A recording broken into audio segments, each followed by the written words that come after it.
morning students, welcome back to today's online classes. In the previous class we have discussed about the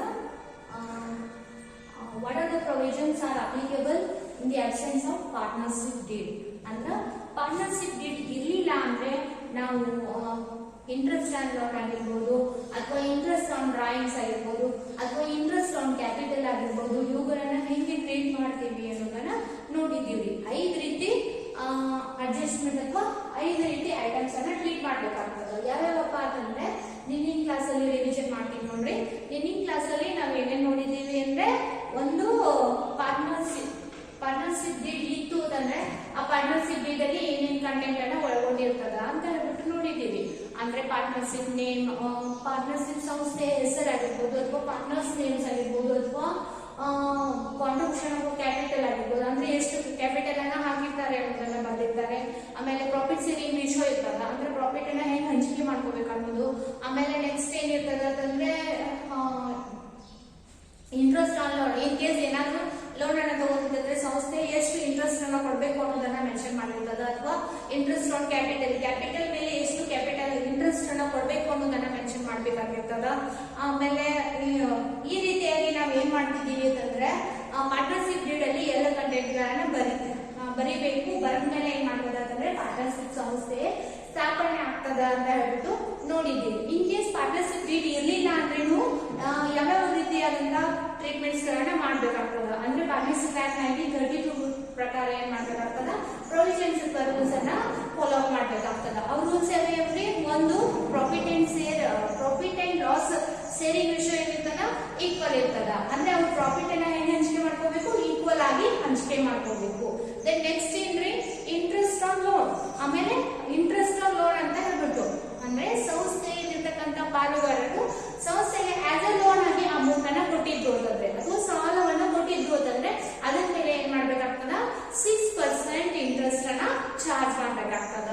then ಅದಾದ್ಮೇಲೆ next ಏನ್ರಿ, interest on drawings. In case ಏನಾದ್ರು partners ಅಥವಾ ಸಂಸ್ಥೆಯಲ್ಲಿರ್ತಕ್ಕಂಥ ಪಾಲುಗಾರರು ಸಾಲವನ್ನ ಏನಾದ್ರು ತಗೊಂಡಿದ್ರು ಅಂತಂದ್ರೆ ಆ ಸಾಲದ ಮೇಲೆ ಯಾವುದೇ ರೀತಿಯಾದಂತಹ ಬಡ್ಡಿಯನ್ನ ಚಾರ್ಜ್ ಮಾಡಲ್ಲ, ಇಂಟ್ರೆಸ್ಟ್ ಆನ್ ಡ್ರಾಯಿಂಗ್ಸ್ ಅನ್ನ ಚಾರ್ಜ್ ಮಾಡೋದಿಲ್ಲ. ದೆನ್ ನೆಕ್ಸ್ಟ್ ಏನ್ ನೋಡಿದೀವಿ, ಇಂಟ್ರೆಸ್ಟ್ ಆನ್ ಕ್ಯಾಪಿಟಲ್ ಅನ್ನ ಹಾಕಿರ್ತಾರಲ್ಲ ಆ ಕ್ಯಾಪಿಟಲ್ ಮೇಲೇನೂ ಕೂಡ ಯಾವುದೇ ರೀತಿ ನಾವು ಇಂಟ್ರೆಸ್ಟ್ ಅನ್ನ ಕೊಡೋದಿಲ್ಲ ಅಂತ ಹೇಳ್ಬಿಟ್ಟು ನೋಡಿದ್ದೀವಿ. ತಿಳಿತಲ್ರಿ? ಇವು 5 ಪಾಯಿಂಟ್ಸ್ ಏನದಾವಲ್ಲ ನಿಮ್ಗೆ 5 ಮಾರ್ಕ್ಸ್ ಅಲ್ಲಿ ಪ್ರಾಕ್ಟಿಕಲ್ ಕ್ವಶನ್ ಅಲ್ಲಿ ಕೇಳ್ತಾರೆ. ಒಂದು, ಪ್ರಾಫಿಟ್ ಅಂಡ್ ಲಾಸಸ್ ಅನ್ನ ಈಕ್ವಲ್ ಆಗಿ ಶೇರ್ ಮಾಡ್ಕೋಬೇಕು. ದೆನ್ ಇಂಟ್ರೆಸ್ಟ್ ಆನ್ ಡ್ರಾಯಿಂಗ್ಸ್ ಇರೋದಿಲ್ಲ, ಇಂಟ್ರೆಸ್ಟ್ ಆನ್ ಕ್ಯಾಪಿಟಲ್ ಕೂಡ ಇರೋದಿಲ್ಲ. ಇಂಟ್ರೆಸ್ಟ್ ಆನ್ ಲೋನ್ ಇತ್ತು ಅಂತಂದ್ರೆ 6% ಪರ್ annum ಕೊಡಬೇಕು. ದೆನ್ ನೆಕ್ಸ್ಟ್ ಒನ್ ಏನಪ್ಪಾ ಅಂತಂದ್ರೆ ಇಂಟ್ರೆಸ್ಟ್ ಆನ್ ಲೋನ್ ಆಯ್ತು, ಇಂಟ್ರೆಸ್ಟ್ ಆನ್ ಡ್ರಾಯಿಂಗ್ಸ್ ಆಯ್ತು, ಆಮೇಲೆ profit loss sharing ratio equal ಇರ್ತದ. ದೆನ್ ಇಂಟ್ರೆಸ್ಟ್ ಆನ್ ಕ್ಯಾಪಿಟಲ್ ಮೇಲೆ 6% ಇರ್ತದ. ಇವು 5 ಪಾಯಿಂಟ್ಸ್ ಏನದಾವಲ್ಲ ಇವು 5 ಪಾಯಿಂಟ್ಸ್ ಅನ್ನ ನೀವು ನೆನ್ಪಿಟ್ಕೋಬೇಕು. ಯಾಕಂದ್ರೆ ಇಟ್ ಕ್ಯಾರಿ 5 ಮಾರ್ಕ್ಸ್. ಇದು ನಿಮ್ಗೆ 5 ಮಾರ್ಕ್ಸ್ ಕೊಡ್ತದ. ಪ್ರಾಕ್ಟಿಕಲ್ ಕ್ವಶನ್ ಅಲ್ಲಿ 5 ಮಾರ್ಕ್ಸ್ ಗೆ how do you treat the following item ಅಂತ ಹೇಳ್ಬಿಟ್ಟು ಕೇಳ್ತಾರ್ರಿ. Okay, it's better to solve the previous question paper. ಅಂದ್ರೆ ಪ್ರೀವಿಯಸ್ ಕ್ವಶನ್ ಪೇಪರ್ ಅನ್ನ ತಗೊಂಡ್ಬಿಟ್ಟು ಆ ಪ್ರಾಕ್ಟಿಕಲ್ ಕ್ವಶನ್ ಅನ್ನ ಸಾಲ್ವ್ ಮಾಡಬೇಕು. ಇದು ಏನಪ್ಪಾ ಅಂತಂದ್ರೆ ಹೋಮ್ವರ್ಕ್ ಟು ದ ಆಲ್. ಇದೇನಪ್ಪಾ ಅಂತಂದ್ರೆ ನಿಮ್ಗೆ ಎಲ್ಲ ಸ್ಟೂಡೆಂಟ್ಸ್ ಗೆ ಹೋಮ್ವರ್ಕ್ ರೀ. ಪ್ರೀವಿಯಸ್ ಕ್ವಶನ್ ಪೇಪರ್ಸ್ ಅನ್ನ ಕಲೆಕ್ಟ್ ಮಾಡ್ಬಿಟ್ಟು ಆ ಪ್ರಾಕ್ಟಿಕಲ್ ಕ್ವಶನ್ ಏನದಲ್ಲ ಪಾರ್ಟ್ನರ್ಶಿಪ್ ಡೀಡ್ ಆಬ್ಸೆಂಟ್ ಇದ್ದಾಗ ಯಾವ ರೀತಿ ಟ್ರೀಟ್ ಮಾಡಬೇಕು ಅಂತ ಹೇಳ್ಬಿಟ್ಟು ಆ ಕ್ವಶನ್ಸ್ ಅನ್ನ ನೀವು ಬಿಡಿಸಲೇಬೇಕು. ನೆಕ್ಸ್ಟ್ ನೋಟ್ಸ್ ಅನ್ನ ಬ್ರಿಂಗ್ ಮಾಡ್ಬೇಕಾದ್ರೆ. ಓಕೆನಾ? Then today starts with the sum another topic. ಇವತ್ತಿನ ಕ್ಲಾಸ್ ಅಲ್ಲಿ ಏನ್ ಮಾಡೋಣ ಅಂತಂದ್ರೆ ಪಾರ್ಟ್ನರ್ಶಿಪ್ ಸಂಸ್ಥೆ ಏನಿರ್ತದಲ್ಲ ಪಾರ್ಟ್ನರ್ಶಿಪ್ ಸಂಸ್ಥೆನೂ ಕೂಡ ಇದು ಥಿಯರಿಟಿಕಲ್ ಪಾರ್ಟ್ ಆಯ್ತು. ಓಕೆ, ಇನ್ನು ಪ್ರಾಕ್ಟಿಕಲ್ ಪಾರ್ಟ್ ಗೆ ಬಂದಾಗ ಪ್ರಾಕ್ಟಿಕಲ್ ಪಾರ್ಟ್ ಅಲ್ಲಿ ಯಾವ ರೀತಿ ಪಾರ್ಟ್ನರ್ಶಿಪ್ ಸಂಸ್ಥೆಗಳು ಅಕೌಂಟ್ಸ್ ಗಳನ್ನ ಪ್ರಿಪೇರ್ ಮಾಡ್ತವೆ ಅಂತ ನೋಡಕ್ ಹೋದ್ರೆ ಪಾಲುಗಾರಿಕೆ ಸಂಸ್ಥೆ ಏನ್ ಮಾಡ್ತವೆ ಅಂತಂದ್ರೆ trading account, then profit and loss account, profit and loss appropriation account, then balance sheet ಅನ್ನ ಪ್ರಿಪೇರ್ ಮಾಡ್ತಾವೆ. ಇಲ್ಲಿ ಹೊಸದಾಗಿ ಬಂದಿರೋದು ಯಾವ್ದ್ರಿ? Profit and loss appropriation account. Profit and loss appropriation account ಅಂದ್ರೆ ಏನು, ಇದನ್ನ ಯಾವ ರೀತಿ ಪ್ರಿಪೇರ್ ಮಾಡ್ತಾರೆ, ಯಾಕೆ ಪ್ರಿಪೇರ್ ಮಾಡ್ತಾರೆ ಅನ್ನೋದನ್ನ ನಾವೇನ್ ಮಾಡೋಣ ಅಂತಂದ್ರೆ ಇವತ್ತಿನ ಕ್ಲಾಸ್ ಅಲ್ಲಿ ಡಿಸ್ಕಸ್ ಮಾಡೋಣ. Okay students, shall I start? Okay, let's come. ಏನಂದ್ರೆ profit and loss appropriation account. Profit and loss appropriation account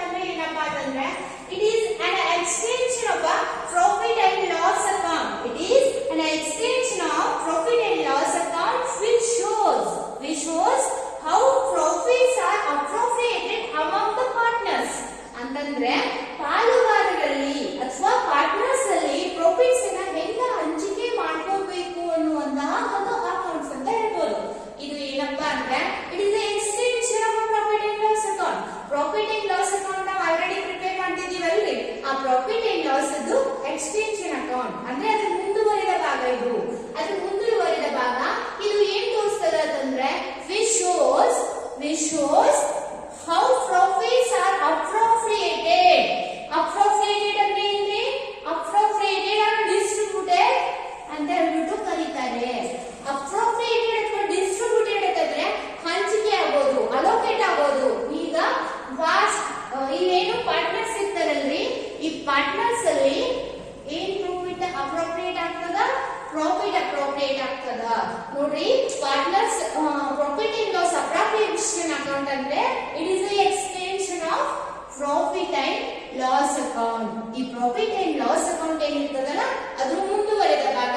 ಇದು ಏನನ್ನ ತೋರಿಸ್ತದ ಅಂತಂದ್ರೆ which shows the profits are appropriated among the partners. ಅಂದ್ರೆ ಪಾಲುಗಾರರಲ್ಲಿ ನಾವು ಪ್ರಾಫಿಟ್ ಏನಾಗಿರ್ತದಲ್ಲ, ಈ ಪ್ರಾಫಿಟ್ ಅನ್ನ ಅಪ್ರೋಪ್ರಿಯೇಟ್ ಮೀನ್ಸ್ ವಾಟ್, ಡಿಸ್ಟ್ರಿಬ್ಯೂಟ್ ಅಥವಾ ಅಲೋಕೇಟ್. ಹೆಂಗೆ ಅಲೋಕೇಟ್ ಮಾಡಬೇಕು ಅಥವಾ ಡಿಸ್ಟ್ರಿಬ್ಯೂಟ್ ಮಾಡಬೇಕು ಅನ್ನೋದನ್ನ ಏನ್ ಮಾಡ್ತದ ಅಂತಂದ್ರೆ ಈ profit and loss appropriation account ತೋರಿಸ್ಕೊಡ್ತದ.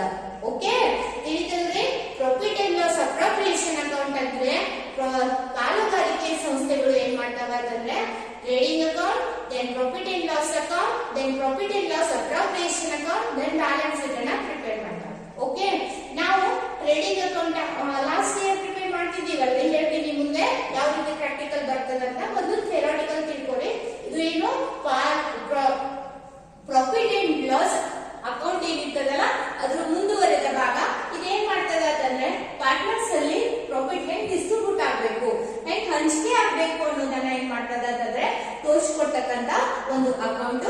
ಅದನ್ನೇ ನಾವೇನಂತ ಕರಿತೀವಿ, profit and loss appropriation. Appropriation means what, distribution or allocation of a partner of a profit among the partner. ಪಾಲುಗಾರರಲ್ಲಿ ಅಥವಾ ಏನಪ್ಪಾ ಅಂತಂದ್ರೆ ಪಾಲುಗಾರರು ಏನಿರ್ತಾರಲ್ಲ ಅಥವಾ ಪಾರ್ಟ್ನರ್ಸ್ ಏನಿರ್ತಾರಲ್ಲ ಅವರ ಮಧ್ಯೆ ಪ್ರಾಫಿಟ್ ಹೇಗೆ ಹಂಚಿಕೆ ಆಗಬೇಕು ಅನ್ನೋದನ್ನ ತೋರಿಸಿಕೊಡ್ತಕ್ಕಂತ ಒಂದು ಅಕೌಂಟ್ ಅನ್ನೇ ನಾವೇನಂತ ಕರಿತೀವಿ, profit and loss appropriation account ಅಂತ ಹೇಳ್ಬಿಟ್ಟು ಕರಿತೀವಿ. Okay, is it clear? Then ಇದು ಲಕ್ಷಣಗಳನ್ನ ನೋಡೋಕೆ ಹೋದ್ರೆ ವಾಟ್ ಆರ್ ದ ಫೀಚರ್ಸ್, ಇದು ಫೀಚರ್ಸ್ ಏನನ್ನ ಒಳಗೊಂಡಿದ, ಯಾವ ಲಕ್ಷಣಗಳನ್ನ ಒಳಗೊಂಡಿದೆ ಅಂತಂದ್ರೆ ನೋಡಕ್ ಹೋದ್ರೆ ಫಸ್ಟ್ ಒನ್ ನೋಡ್ರಿ, ಏನಪ್ಪಾ ಅಂದ್ರೆ all the reserves for the future are created from this account. ಅಂದ್ರೆ ಮುಂದೆ ಏನಾದ್ರೂ ರಿಸರ್ವ್ ಅನ್ನ ಕ್ರಿಯೇಟ್ ಮಾಡಬೇಕಾದ್ರೆ ನಾವು ಜನರಲ್ ರಿಸರ್ವ್ ಅಥವಾ ಕ್ಯಾಪಿಟಲ್ ರಿಸರ್ವ್ ಈ ರೀತಿ ರಿಸರ್ವ್ ಅನ್ನ ತಗೋತಿದ್ದೀವಲ್ರಿ, ಆ ರಿಸರ್ವ್ ಅನ್ನ ಯಾವ ಅಕೌಂಟ್ ಇಂದ ಕ್ರಿಯೇಟ್ ಮಾಡ್ತಾರೆ ಅಂತಂದ್ರೆ profit and loss appropriation account ಇಂದ. All the reserves for the future, ಮುಂದೆ ರಿಸರ್ವ್ ಅನ್ನ ಕ್ರಿಯೇಟ್ ಮಾಡಬೇಕಾದ್ರೆ ಆ ರಿಸರ್ವ್ ಅನ್ನ ಯಾವ ಅಕೌಂಟ್ ಇಂದ ಪ್ರಿಪೇರ್ ಮಾಡ್ತಾರೆ ಅಂತಂದ್ರೆ, ಅಂದ್ರೆ ಬ್ಯಾಲೆನ್ಸ್ ಶೀಟ್ ಅಲ್ಲಿ ರಿಸರ್ವ್ ಅಂತ ತೋರಿಸ್ತೀವಲ್ಲ ಆ ರಿಸರ್ವ್ ಅನ್ನ ಏನ್ ಮಾಡ್ತಾರೆ ಅಂತಂದ್ರೆ ಈ ಅಕೌಂಟ್ ಇಂದ ಪ್ರಿಪೇರ್ ಮಾಡ್ತಾರೆ. Okay, is it clear? Then next move on to the next feature. ಏನಪ್ಪಾ ಅಂದ್ರೆ it is prepared after the profit and loss account. ಇವಾಗ ಪ್ರಾಫಿಟ್ ಅಂಡ್ ಲಾಸ್ ಅಕೌಂಟ್ ಅನ್ನ ಏನ್ ಪ್ರಿಪೇರ್ ಮಾಡ್ತೀವಲ್ರಿ ಅದಾದ್ಮೇಲೆ ಏನ್ ಮಾಡ್ತೀವಿ, profit and loss appropriation account ಅನ್ನ ಪ್ರಿಪೇರ್ ಮಾಡ್ತೀವಿ. ನಮಗೆ ಟ್ರೇಡಿಂಗ್ ಅಕೌಂಟ್ ಅನ್ನ ಪ್ರಿಪೇರ್ ಮಾಡ್ತಿದ್ದೀವಿ ಮೊದಲು ಲಾಸ್ಟ್ ಇಯರ್ ಅಲ್ಲಿ, ಅದಾದ್ಮೇಲೆ ಏನ್ ಮಾಡ್ತಿದ್ದೀವಿ, ಪ್ರಾಫಿಟ್ ಅಂಡ್ ಲಾಸ್ ಅಕೌಂಟ್ ಅನ್ನ ಪ್ರಿಪೇರ್ ಮಾಡ್ತಿದ್ದೀವಿ. ಇನ್ನು ಪ್ರಾಫಿಟ್ ಅಂಡ್ ಲಾಸ್ ಅಕೌಂಟ್ ಆದ್ಮೇಲೆ ಏನ್ ಮಾಡ್ತಿದ್ದೀವಿ, ಬ್ಯಾಲೆನ್ಸ್ ಶೀಟ್ ಅನ್ನ ಪ್ರಿಪೇರ್ ಮಾಡ್ತೀವಿ. ಸೊ ಇಲ್ಲಿ ಏನ್ ಮಾಡ್ಬೇಕು ಅಂತಂದ್ರೆ ಬ್ಯಾಲೆನ್ಸ್ ಶೀಟ್ ಗಿಂತ ಮುಂಚಿತವಾಗಿ then profit and loss prepare ಮಾಡಿದ ಇದು ಪ್ರಾಫಿಟ್ ಅಂಡ್ ಲಾಸ್ ಅಕೌಂಟ್ ಏನ್ ಪ್ರಿಪೇರ್ ಮಾಡಿದ್ದೀವಲ್ಲ ಅದು ಪ್ರಿಪೇರ್ ಮಾಡಿದ ಮೇಲೆ ಬ್ಯಾಲೆನ್ಸ್ ಶೀಟ್ ಅನ್ನ ಪ್ರಿಪೇರ್ ಮಾಡೋಕ್ಕಿಂತ ಮುಂಚಿತವಾಗಿ ನಾವು ಏನ್ ಮಾಡ್ತೀವಿ ಅಂತಂದ್ರೆ profit and loss appropriation account ಅನ್ನ ಪ್ರಿಪೇರ್ ಮಾಡ್ತೀವಿ. Okay, profit and loss appropriation account ಅನ್ನ ಯಾವಾಗ ಪ್ರಿಪೇರ್ ಮಾಡ್ತೀವಿ ಅಂತಂದ್ರೆ after preparing the profit and loss account, then before preparing the balance sheet. Okay, then next third one ಏನಪ್ಪಾ ಅಂತಂದ್ರೆ it is prepared for the appropriation of profit among the partner. As wish ನಾವಿಲ್ಲಿ ಏನು profit and loss appropriation account meaning ಅನ್ನ ನೋಡಿದೀವಲ್ರಿ, ಅದೇ ಇದು ಹೇಳ್ತದ. ಏನಪ್ಪಾ ಅಂತಂದ್ರೆ ಇಟ್ ಈಸ್ ಪ್ರಿಪೇರ್ಡ್ ಯಾವುದಕ್ಕೋಸ್ಕರ, ಫಾರ್ ದ ಅಪ್ರೋಪ್ರಿಯೇಷನ್. ಯಾವುದಕ್ಕೋಸ್ಕರ ಅಂತಂದ್ರೆ ಫಾರ್ ದ ಅಪ್ರೋಪ್ರಿಯೇಷನ್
ಬರೀತಿರ್ತೀವಲ್ಲ ಅಥವಾ ಪ್ರೊವಿಷನ್ಸ್ ಇರ್ತಾವಲ್ಲ ಆ ಪ್ರೊವಿಷನ್ಸ್ ಪ್ರಕಾರ ಏನ್ ಮಾಡ್ತೀವಿ ಅಂತಂದ್ರೆ ಇಟ್ಸ್ ಪ್ರಿಪೇರ್ಡ್.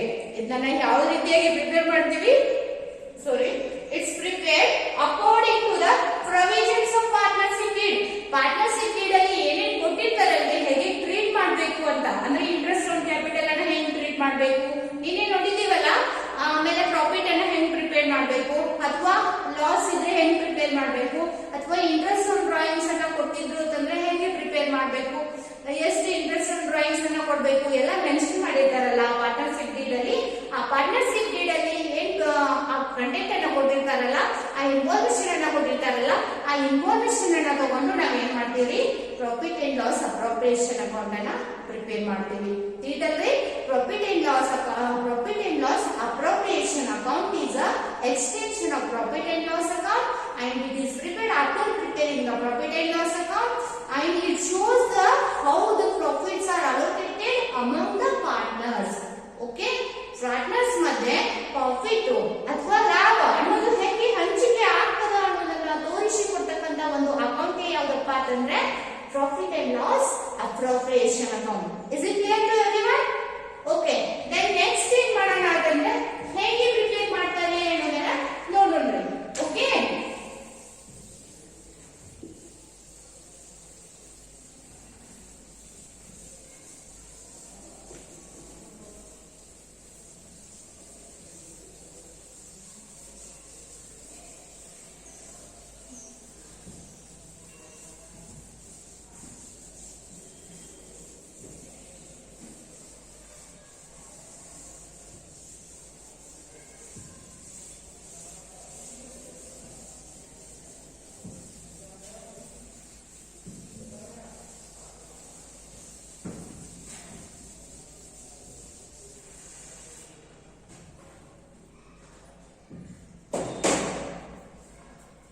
ನೋಡ್ರಿ, ನಾವು ಲಾಸ್ಟ್ ಇಯರ್ ಅಲ್ಲಿ ಏನ್ ಮಾಡಿದೀವಿ ಅಂತಂದ್ರೆ ಫೈನಲ್ ಅಕೌಂಟ್ಸ್ ಅನ್ನ ನೋಡಿದೀವಿ. ಫೈನಲ್ ಅಕೌಂಟ್ಸ್ ಅಂತ ಹೇಳ್ಬಿಟ್ಟು ಲಾಸ್ಟ್ ಚಾಪ್ಟರ್ ಅಲ್ಲಿ ನೋಡಿದೀವಲ್ಲ, ಏನೇನ್ ಪ್ರಿಪೇರ್ ಮಾಡ್ತಿದ್ದೀವಿ ಅಲ್ಲೇ ಲಾಸ್ಟ್ ಇಯರ್ ಫೈನಲ್ ಅಕೌಂಟ್ಸ್ ಅನ್ನ ನೋಡಿದೀವಲ್ಲ. All of you remember that 11th class ಅಲ್ಲಿ ನಾವು ಫೈನಲ್ ಅಕೌಂಟ್ಸ್ ಅನ್ನ ನೋಡಿದೀವಿ. ಆ ಫೈನಲ್ ಅಕೌಂಟ್ಸ್ ಅಲ್ಲಿ ಏನೇನನ್ನ ಪ್ರಿಪೇರ್ ಮಾಡ್ತಿದ್ದೀವಿ? ಫೈನಲ್ ಅಕೌಂಟ್ಸ್ ಅಲ್ಲಿ ಒಂದು trading account. Okay, trading account ಅನ್ನ ಪ್ರಿಪೇರ್ ಮಾಡ್ತಿದ್ದೀವಿ. ಟ್ರೇಡಿಂಗ್ ಅಕೌಂಟ್, ಈ ಟ್ರೇಡಿಂಗ್ ಅಕೌಂಟ್ ಇಂದ ಪ್ರಿಪೇರ್ ಮಾಡಾಗ ನಮ್ಗೆ ಏನ್ ಸಿಗ್ತಿತ್ರಿ? ಇಲ್ಲೇ ಓಪನಿಂಗ್ ಬ್ಯಾಲೆನ್ಸಸ್ ಅನ್ನ ಎಲ್ಲ ತಗೋತಿದ್ವಿ. ಓಪನಿಂಗ್ ಸ್ಟಾಕ್ ಇಂದ ಎಲ್ಲ ತಗೊಂಡು ನಮ್ಗೆ ಏನ್ ಸಿಕ್ತಿತ್ತು? ಜಿಪಿ ಸಿಕ್ತಿತ್ತ? ಗ್ರಾಸ್ ಪ್ರಾಫಿಟ್, ಸಾರಿ, ನಮ್ಗೆ ಏನ್ ಸಿಕ್ತಿತ್ರಿ? ಗ್ರಾಸ್ ಪ್ರಾಫಿಟ್ ಸಿಕ್ತಿತ್ತಾ? ಜಿಪಿ ಗ್ರಾಸ್ ಪ್ರಾಫಿಟ್ ಸಿಕ್ತಿತ್ತು. ದೆನ್ ಗ್ರಾಸ್ ಪ್ರಾಫಿಟ್ ಸಿಕ್ಕಿದ ಮೇಲೆ ಏನ್ ಮಾಡ್ತಿದ್ದೀವಿ? ಇದನ್ನ ಕ್ಲೋಸ್ ಮಾಡ್ಬಿಟ್ಟು ಇಲ್ಲಿ ಏನ್ ಸಿಕ್ತಿತ್ತು ನಮ್ಗೆ? ಡಿಫರೆನ್ಸ್ ಅಮೌಂಟ್ ಗ್ರಾಸ್ ಪ್ರಾಫಿಟ್ ಸಿಕ್ತಿತ್ತು. ಈ ಗ್ರಾಸ್ ಪ್ರಾಫಿಟ್ ಅನ್ನ ಏನ್ ಮಾಡ್ತಿದ್ದೀವಿ ಅಂತಂದ್ರೆ ಪ್ರಾಫಿಟ್ ಅಂಡ್ ಲಾಸ್ ಅಕೌಂಟ್ ಅನ್ನ ಪ್ರಿಪೇರ್ ಮಾಡ್ತಿದ್ದೀವಿ. Then profit and loss account ಅಲ್ಲಿ ನಮ್ಗೆ ಏನ್ ಸಿಕ್ತಿದ್ರಿ? ಪ್ರಾಫಿಟ್ ಅಂಡ್ ಲಾಸ್ ಅಕೌಂಟ್ ಅಲ್ಲಿ ನೆಟ್ ಪ್ರಾಫಿಟ್ ಸಿಕ್ತಿತ್ತು. Okay, this is the debit side, then this is the credit side. ಏನಾಗ್ತಿತ್ತು? ನೆಟ್ ಲಾಸ್ ಅಥವಾ ನೆಟ್ ಪ್ರಾಫಿಟ್ ಸಿಕ್ತಿತ್ತು. ಇಲ್ಲೇ ಟು ನೆಟ್ ಪ್ರಾಫಿಟ್, ಇಲ್ಲಿ ಜಿಪಿ ತಗೋತಿದ್ದೀವಿ. ಈ ಜಿಪಿಯನ್ನ ಟು ಜಿಪಿ ಅಂತ ಬೈ ಜಿಪಿ ಅಂತ ಹೇಳ್ಬಿಟ್ಟು ತಗೋತಿದ್ದೀವಿ. ಇದನ್ನ ತಗೊಂಡು ಇಲ್ಲಿ ಎಲ್ಲ ಇಂಡೈರೆಕ್ಟ್ ಎಕ್ಸ್ಪೆನ್ಸಸ್ ಅನ್ನ ಏನ್ ಮಾಡ್ತಿದ್ದೀವಿ? ಲೆಸ್ ಮಾಡ್ತಿದ್ದೀವಿ.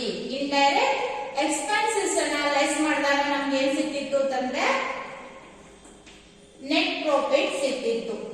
ಓಕೆ, ದೆನ್ ನೆಟ್ ಪ್ರಾಫಿಟ್ ಸಿಕ್ಮೇಲೆ ಇದನ್ನ ಕ್ಲೋಸ್ ಮಾಡ್ಬಿಟ್ಟು ಈ ನೆಟ್ ಪ್ರಾಫಿಟ್ ಅನ್ನ ಬ್ಯಾಲೆನ್ಸ್ ಶೀಟ್ ಅನ್ನ ಪ್ರಿಪೇರ್ ಮಾಡ್ತಿದ್ದೀವಿ. ನೆಕ್ಸ್ಟ್ ಏನ್ ಪ್ರಿಪೇರ್ ಮಾಡ್ತಿದ್ದೀವಿ? Balance sheet. Okay, balance sheet ಅನ್ನ ಪ್ರಿಪೇರ್ ಮಾಡ್ತಿದ್ದೀವಿ. ಈ ಬ್ಯಾಲೆನ್ಸ್ ಶೀಟ್ ಪ್ರಿಪೇರ್ ಮಾಡ್ಬೇಕಾದ್ರೆ ಏನ್ ಮಾಡ್ತಿದ್ದೀವಿ? ಇಲ್ಲೇ ಕ್ಯಾಪಿಟಲ್ ಅಂತ ಹೇಳ್ಬಿಟ್ಟು ತಗೋತಿದ್ದೀವಿ. ಈ ಕ್ಯಾಪಿಟಲ್ ಗೆ ಏನ್ ಮಾಡ್ತಿದ್ದೀವಿ? ಇಲ್ಲಿ ಏನ್ ಇದು ನೆಟ್ ಪ್ರಾಫಿಟ್ ಏನ್ ಸಿಕ್ತಿತ್ತಲ್ಲ, ಈ ನೆಟ್ ಪ್ರಾಫಿಟ್ ಅನ್ನ ಏನ್ ಮಾಡ್ತಿದ್ದೀವಿ? ಆಡ್ ಮಾಡ್ತಿದ್ದೀವಿ. ನೆನಪಾಗತ್ತದ? ನೆಟ್ ಪ್ರಾಫಿಟ್ ಅನ್ನ ಏನ್ ಮಾಡ್ತಿದ್ದೀವಿ? ನೆಟ್ ಪ್ರಾಫಿಟ್ ಏನ್ ಮಾಡ್ತಿದೀವಿ, ಇಲ್ಲಿ ಏನಾಗ್ತಿದೀವಿ, ಅಸೆಟ್ಸ್ ಅನ್ನ ತಗೋತಿದೀವಿ. ದೆನ್ ಇದು ಬೋತ್ ಸೈಡ್ ಏನಾಗ್ತಿತ್ತು, ಟ್ಯಾಲಿ ಆಗ್ತಿತ್ತು.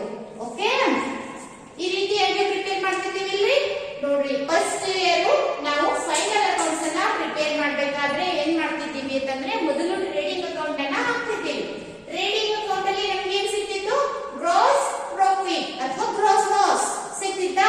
ಇದನ್ನ ಏನ್ ಮಾಡ್ತಿದೀವಿ, ನೆಕ್ಸ್ಟ್ ಟ್ರಾನ್ಸ್ಫರ್ ಮಾಡ್ತಿದ್ದೀವಿ. ನೆಕ್ಸ್ಟ್ ಟ್ರಾನ್ಸ್ಫರ್ ಮಾಡಿದ್ಮೇಲೆ ನಿಮ್ಗೆ ಏನ್ ಸಿಕ್ತಿತ್ತು, ಪ್ರಾಫಿಟ್ ಅಂಡ್ ಲಾಸ್ ಜಿಪಿ ಸಿಕ್ತಿತ್ತು ಅಥವಾ ಗ್ರಾಸ್ ಲಾಸ್ ಸಿಕ್ತಿತ್ತು. ಜಿಪಿ ಅಥವಾ ಗ್ರಾಸ್ ಲಾಸ್ ಸಿಕ್ಮೇಲೆ ನಾವೇನ್ ಮಾಡ್ತಿದೀವಿ, ಪ್ರಾಫಿಟ್ ಅಂಡ್ ಲಾಸ್ ಅಕೌಂಟ್ ಅನ್ನ ಪ್ರಿಪೇರ್ ಮಾಡ್ತಿದ್ದೀವಿ. ಪ್ರಾಫಿಟ್ ಅಂಡ್ ಲಾಸ್ ಅಕೌಂಟ್ ಅಲ್ಲಿ ನಮ್ಗೆ ಏನಾಗ್ತಿತ್ತು, ಈ ಜಿಪಿ ಅನ್ನ ತಗೊಂಡು ಆಲ್ ಇಂಡಿಪೆಂಡೆಂಟ್ ಎಕ್ಸ್ಪೆನ್ಸಸ್ ಅನ್ನ ಲೆಸ್ ಮಾಡಿದ್ದೀವಿ ಅಂತಂದ್ರೆ ನಮ್ಗೆ ಏನ್ ಸಿಕ್ತಿತ್ತು, ನೆಟ್ ಪ್ರಾಫಿಟ್ ಸಿಕ್ತಿತ್ತು. ನೆಟ್ ಪ್ರಾಫಿಟ್ ಸಿಕ್ಕಿದ್ಮೇಲೆ ನಾವ್ ಏನ್ ಮಾಡ್ತಿದೀವಿ ಅಂತಂದ್ರೆ ಈ ನೆಟ್ ಪ್ರಾಫಿಟ್ ಅನ್ನ ಈ ಕ್ಯಾಪಿಟಲ್ ಗೆ ಆಡ್ ಮಾಡ್ತಿದ್ದೀವಿ. ಓಕೆ, ನೆಟ್ ಪ್ರಾಫಿಟ್ ಅನ್ನ ಏನ್ ಮಾಡ್ತಿದ್ವಿ, ಕ್ಯಾಪಿಟಲ್ ಗೆ ಆಡ್ ಮಾಡ್ತಿದ್ದೀವಿ. ನಮ್ಗೆ ಏನಾಗ್ತಿತ್ತು ಅಂತಂದ್ರೆ ಬ್ಯಾಲೆನ್ಸ್ ಈ ಸೈಡ್ ಅಸೆಟ್ಸ್ ಅನ್ನ ತಗೊಂಡ್ರೆ ಬ್ಯಾಲೆನ್ಸ್ ಇಟ್ಟು ಟ್ಯಾಲಿ ಆಗ್ತಿತ್ತು. ಓಕೆನಾ, ಈ ರೀತಿಯಾಗಿ ಪ್ರಿಪೇರ್ ಮಾಡ್ತಿದ್ದೀವಿ. ಇನ್ನು ಇವಾಗ ಈ ಪಾರ್ಟ್ನರ್ಶಿಪ್ ಫರ್ಮ್ ಅಲ್ಲಿ ಯಾವ ಅಕೌಂಟ್ಸ್ ಗಳನ್ನ ಪ್ರಿಪೇರ್ ಮಾಡಬೇಕು ಅಥವಾ ಅದಕ್ಕೂ ಇದಕ್ಕೆ ಹೋಲಿಕೆ ಮಾಡಿ ನೋಡಿದಾಗ ಯಾವ ರೀತಿ ಆಗ್ತದೆ ಅನ್ನೋದನ್ನ ನೋಡ್ರಿ. ಇವಾಗ ಏನ್ ಮಾಡ್ತೀನಿ ಅಂತಂದ್ರೆ ಈ ವರ್ಷ ನಾವು ಯಾವ ರೀತಿ ಪ್ರಿಪೇರ್ ಮಾಡಬೇಕು, ಸೆಕೆಂಡ್ ಇಯರ್ ಅಲ್ಲಿ ಯಾವ ರೀತಿ ಪ್ರಿಪೇರ್ ಮಾಡಬೇಕು ಅಥವಾ ಈ ಪಾರ್ಟ್ನರ್ಶಿಪ್ ಫರ್ಮ್ ಅಲ್ಲಿ ಯಾವ ರೀತಿ ಪ್ರಿಪೇರ್ ಮಾಡಬೇಕು ಅಂತಂದ್ರೆ first one trading account as it is ಅಲ್ಲಿ ಹೆಂಗ್ ಪ್ರಿಪೇರ್ ಮಾಡ್ತಿದೀವಿ ಅಲ್ರಿ ಹಂಗೆ ಟ್ರೇಡಿಂಗ್ ಅಕೌಂಟ್ ಅನ್ನ ಪ್ರಿಪೇರ್ ಮಾಡಬೇಕು. ದೆನ್ ಟ್ರೇಡಿಂಗ್ ಅಕೌಂಟ್ ಆದ್ಮೇಲೆ ನಮ್ಗೆ ಟ್ರೇಡಿಂಗ್ ಅಕೌಂಟ್ ಇಂದ ಏನ್ ಸಿಕ್ತಿತ್ತು, ಜಿಪಿ ಅಥವಾ ಗ್ರಾಸ್ ಪ್ರಾಫಿಟ್ ಸಿಕ್ತಿತ್ತು. ಇನ್ನು ಈ ಗ್ರಾಸ್ ಪ್ರಾಫಿಟ್ ಅನ್ನ ತಗೊಂಡ್ಬಿಟ್ಟು ನಾವೇನ್ ಮಾಡ್ತಿದ್ದೀವಿ, ಪ್ರಾಫಿಟ್ ಅಂಡ್ ಲಾಸ್ ಅಕೌಂಟ್ ಅನ್ನ ಪ್ರಿಪೇರ್ ಮಾಡ್ತಿದ್ದೀವಿ. ಪ್ರಾಫಿಟ್ ಅಂಡ್ ಲಾಸ್ ಅಕೌಂಟ್ ಅಲ್ಲಿ ನಮ್ಗೆ ಏನ್ ಸಿಕ್ತಿತ್ತು, net profit. Okay, net profit ಸಿಕ್ಕಾಗ ಈ ನೆಟ್ ಪ್ರಾಫಿಟ್ ಅನ್ನ ತಗೊಂಡ್ಬಿಟ್ಟು ನಾವೇನ್ ಮಾಡ್ತಿದ್ದೀವಿ, ಅಲ್ಲೇ ಪಾರ್ಟ್ನರ್ಸ್ ಕ್ಯಾಪಿಟಲ್ ಅಕೌಂಟ್ ಗೆ ಆಡ್ ಮಾಡ್ತಿದ್ದೀವಿ ಬ್ಯಾಲೆನ್ಸ್ ಶೀಟ್ ಅಲ್ಲಿ ಇಲ್ಲೇ. ಓಕೆ, ಆದ್ರೆ ಇಲ್ಲೇನಾಗ್ತದ ಅಂತಂದ್ರೆ ಪಾರ್ಟ್ನರ್ ಒಬ್ಬರೇ ಇರುವುದಿಲ್ರಿ ಅಥವಾ ಕ್ಯಾಪಿಟಲ್ ಅನ್ನೋದು ಇಲ್ಲಿ ಒಂದೇ ಇತ್ತಲ್ಲ, ಇಲ್ಲೇ ಹಂಗ ಒಂದೇ ಇರುವುದಿಲ್ಲ. ಯಾಕೆ ಹೇಳ್ರಿ, ಇಟ್ಸ್ ಅ ಪಾರ್ಟ್ನರ್ಶಿಪ್ ಅಕೌಂಟ್. ಇದು ಪಾರ್ಟ್ನರ್ಶಿಪ್ ಫರ್ಮ್.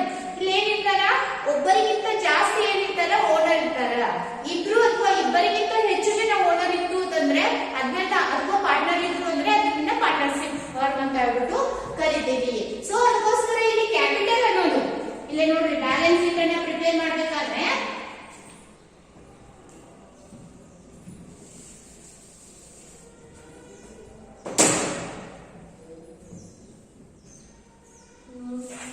ಇಲ್ಲಿ ಆಗ್ತೀವಿ ನೋಡ್ರಿ ಬ್ಯಾಲೆನ್ಸ್ ಶೀಟ್ ಅನ್ನ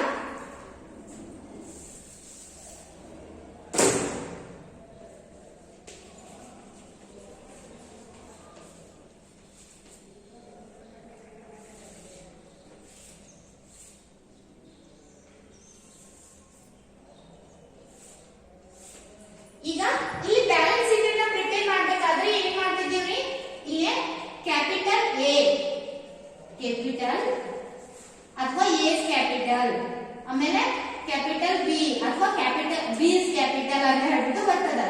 ಯಾಕೆಂದ್ರೆ ಇಲ್ಲೇ ಒಬ್ಬನೇ ಏನಿರುವುದಿಲ್ಲ, ಮಾಲೀಕ ಅಥವಾ ಓನರ್ ಇರುವುದಿಲ್ಲ. ಒಬ್ಬರಿಗಿಂತ ಹೆಚ್ಚು ಜನರು ಅಂದ್ರೆ ಇಬ್ರು ಅಥವಾ 3 ಜನ ಅಥವಾ 4 ಜನ ಏನ್ ಮಾಡಿರ್ತಾರೆ, ಕೂಡ್ಕೊಂಡು ಬಿಸ್ನೆಸ್ ಅನ್ನ ಸ್ಟಾರ್ಟ್ ಮಾಡಿರ್ತಾರ.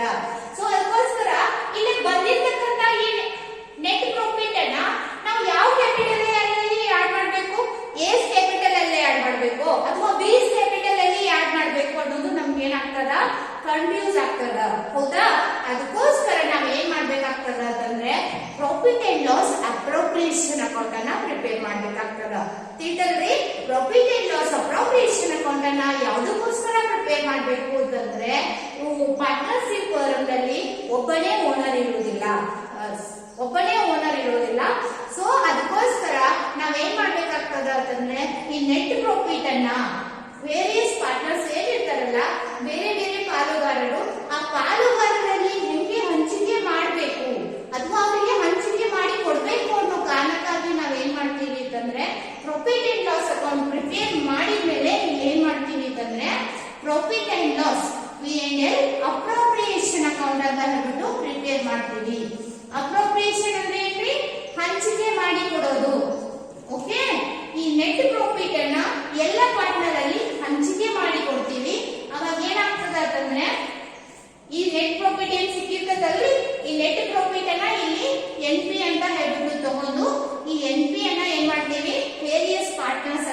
ಎಸ್ ಕ್ಯಾಪಿಟಲ್ ಅಕೌಂಟ್ ಅಥವಾ ಬಿಸ್ ಕ್ಯಾಪಿಟಲ್ ಅಕೌಂಟ್ ಏನ್ ಸಿಗ್ತದಲ್ಲ ಅವಾಗ ಏನ್ ಮಾಡ್ತೀವಿ ಆ ಅಕೌಂಟ್ಗೆ ಟ್ರಾನ್ಸ್ಫರ್ ಮಾಡಿಬಿಟ್ಟು ಇದನ್ನ ಏನ್ ಮಾಡ್ತೀವಿ ಅಂತಂದ್ರೆ ಇಲ್ಲಿ ಎಸ್ ಕ್ಯಾಪಿಟಲ್ ಅಕೌಂಟ್ ಏನಿರ್ತದಲ್ಲ ಅದನ್ನ ಎಸ್ ಕ್ಯಾಪಿಟಲ್, ದೆನ್ ಬಿಸ್ ಕ್ಯಾಪಿಟಲ್ ಅಕೌಂಟ್ ಏನ್ ಡಿಸ್ಟ್ರಿಬ್ಯೂಟ್ ಆಗಿರ್ತದಲ್ಲ ಅದನ್ನ ಬಿಸ್ ಕ್ಯಾಪಿಟಲ್ ಅಕೌಂಟ್. ಈ ರೀತಿ ಏನ್ ಮಾಡ್ತೀವಿ ಟ್ರಾನ್ಸ್ಫರ್ ಮಾಡ್ತೀವಿ. ಸೊ ಅದಕ್ಕೋಸ್ಕರ ಇಲ್ಲಿ ಏನ್ ಮಾಡ್ತೀವಿ profit and loss appropriation account ಅನ್ನ ಪ್ರಿಪೇರ್ ಮಾಡ್ತೀವಿ. Is it clear? ತಿಳಿದಲ್ರಿ? ನೋಡ್ರಿ, profit and loss account simple ಆಗಿ ಹೇಳ್ತೀನಿ ಒಂದ್ಸಲಿ. Profit and loss appropriation account ಅನ್ನ ಯಾವುದಕ್ಕೋಸ್ಕರ ಪ್ರಿಪೇರ್ ಮಾಡಬೇಕು? ಪ್ರಾಫಿಟ್ ಅಂಡ್ ಲಾಸ್ ಅಕೌಂಟ್ ಅನ್ನ ಪ್ರಿಪೇರ್ ಮಾಡಿದ್ಮೇಲೆ ನೆಟ್ ಪ್ರಾಫಿಟ್ ಸಿಕ್ಕಿರ್ತದ, ನೆಟ್ ಪ್ರಾಫಿಟ್ ಒಂದೇ ಇರ್ತದ, ಅದನ್ನ ಎಲ್ಲಾ ಪಾರ್ಟ್ನರ್ ಅಲ್ಲಿ ಹೆಂಗೆ ಹಂಚಿಕೆ ಮಾಡಿ ಕೊಡ್ಬೇಕು ಅಂತ ಹೇಳ್ಬಿಟ್ಟು ತೋರಿಸ್ಬೇಕಿಲ್ರಿ. ಸೊ ಅದಕ್ಕೋಸ್ಕರ ನಾವೇನ್ ಮಾಡ್ತೀವಿ profit and loss appropriation account. Appropriation means what? Distribution of partner profit among the partner. Partners ಮಧ್ಯೆ ಪ್ರಾಫಿಟ್ ಅನ್ನ ಹೆಂಗೆ ಡಿಸ್ಟ್ರಿಬ್ಯೂಟ್ ಮಾಡಬೇಕು ಅಂತ ಹೇಳ್ಬಿಟ್ಟು ತೋರಿಸ್ಕೊಡಕ್ಕೆ profit and loss appropriation account ಅನ್ನ ಪ್ರಿಪೇರ್ ಮಾಡ್ತೀವಿ. ಇಲ್ಲಿ ಏನ್ ಮಾಡ್ತೀವಿ ಅಂತಂದ್ರೆ ಈ ನೆಟ್ ಪ್ರಾಫಿಟ್ ಏನ್ ಸಿಕ್ಕಿರ್ತದಲ್ಲ ಈ ಪ್ರಾಫಿಟ್ ಅನ್ನ ತಗೊಂಡು ಅವರಿಗೆ ಇಂಟ್ರೆಸ್ಟ್ ಆನ್ ಡ್ರಾಯಿಂಗ್ಸ್ ಆಗಿರ್ಬೋದು ಅಥವಾ ಇಂಟ್ರೆಸ್ಟ್ ಆನ್ ಕ್ಯಾಪಿಟಲ್ ಆಗಿರ್ಬೋದು ಇವುಗಳು ಕೊಟ್ಟಿರುವುದಂದ್ರೆ ಅವುಗಳನ್ನ ಡಿಸ್ಟ್ರಿಬ್ಯೂಟ್ ಮಾಡಿ ಉಳಿದಿರ್ತಕ್ಕಂಥ ಪ್ರಾಫಿಟ್ ಅನ್ನ ಎಸ್ ಕ್ಯಾಪಿಟಲ್ ಅಥವಾ ಬಿಸ್ ಕ್ಯಾಪಿಟಲ್ ಗೆ ಸಪರೇಟ್ ಆಗಿ ಟ್ರಾನ್ಸ್ಫರ್ ಮಾಡ್ತಾರ. ಅವಾಗ ಟ್ರಾನ್ಸ್ಫರ್ ಮಾಡಿದಾಗ ಅವನಿಗೆ ಎಷ್ಟು ಪ್ರಾಫಿಟ್ ಬಂದದ ಅಂತ ಹೇಳ್ಬಿಟ್ಟು ಇಲ್ಲಿ ತೋರಿಸ್ತದ ಲಾಸ್ಟ್ ಬ್ಯಾಲೆನ್ಸ್. ಅವಾಗ ಅದನ್ನ ಏನ್ ಮಾಡ್ತೀವಿ ಇಲ್ಲಿ ಬ್ಯಾಲೆನ್ಸ್ ಶೀಟ್ ಅಲ್ಲಿ ಅವ್ರ ಕ್ಯಾಪಿಟಲ್ ಇರ್ತದಲ್ಲ ಅದಕ್ಕೆ ಡೈರೆಕ್ಟ್ ಆಗಿ ಆಡ್ ಮಾಡ್ತೀವಿ. ತಿಳಿದಲ್ರಿ? ಇನ್ನು ನೆಕ್ಸ್ಟ್ ಕ್ಲಾಸ್ ಅಲ್ಲಿ ಏನ್ ಮಾಡೋಣ ಅಂತಂದ್ರೆ ಪಾರ್ಟ್ನರ್ಶಿಪ್ ಫರ್ಮ್ ನಲ್ಲಿ profit and loss appropriation account ಅನ್ನ ಹೆಂಗ್ ಪ್ರಿಪೇರ್ ಮಾಡಬೇಕು ಪ್ರಾಕ್ಟಿಕಲ್ ಆಗಿ ನಿಜವಾಗಿ ಅನ್ನೋದನ್ನ ನೋಡೋಣ. Okay students, I hope you all are understood this concept regarding the profit and loss appropriation account. Then we will continue in the next class.